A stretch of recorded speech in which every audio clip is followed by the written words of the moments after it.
Hi guys, in this video we're going to take a look at how you can add or remove the change text size shortcut to the control center on the iPhone 15 series. First, let's go back to your home screen by swiping up at the bottom of the screen. Now from the home screen, tap on settings, then in the settings page scroll down and then tap on control center.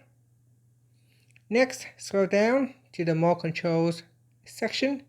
In here, tap on text size. So tap on the text size add button to get it add to the control center. After that, you can swipe down at the top to open up your control center. Then in here, tap on the change text size shortcut. And from here, you'll be able to change the text size on your device.